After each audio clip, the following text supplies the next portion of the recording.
Ahoj, privítajte.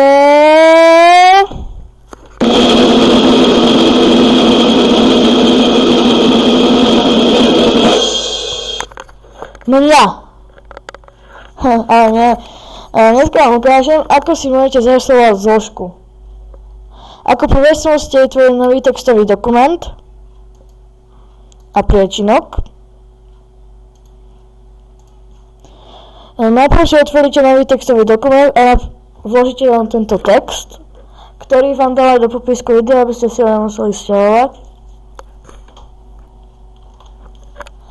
Potom si tu nájdete vaše heslo a vymažete to aj s výkričníkom. Napíšete si tu, aké chcete, aby bolo vaše budúce heslo. Ja si dám napríklad Jusko. A môžete si to uložiť.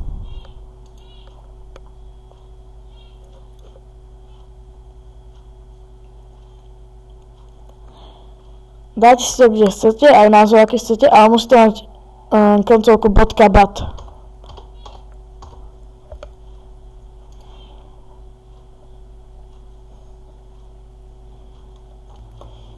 Keď sa vám to uloží, toto si môžete kľudne zavrieť.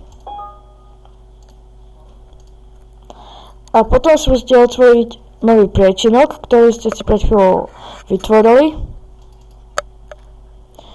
A musíte si tam vložiť .bat. Potom si to musíte otvoriť.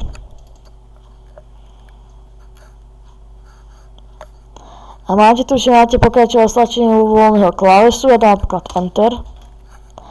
Ako ste si všimli, vytvorila sa tu nová zložka. Volá sa to Locker. Keď si to otvoríte, je prázdna. Do tejto zložky si môžete dávať veci, ktoré chcete, aby boli zaheslované. Teraz je odomknutá.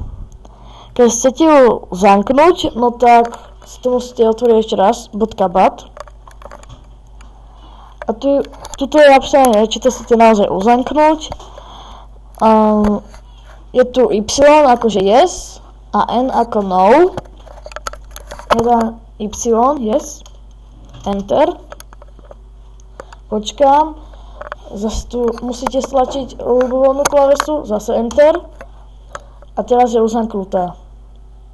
Uzamknuté znamená to, že ľudia budú vidieť, aké veci tam máte, ale buď im to nepôjde otvoriť, alebo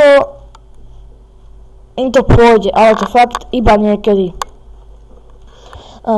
Ak chcete, aby to nikto nevidel, no tak som natočil ďalšie video, a to je, ako si vytvoriť neviditeľnú zložku. Toto je z tohto videa asi všetko. Keď sa vám toto video páčilo, dajte like a odber. Ak sa nepáčilo, napíšte do komentárov. A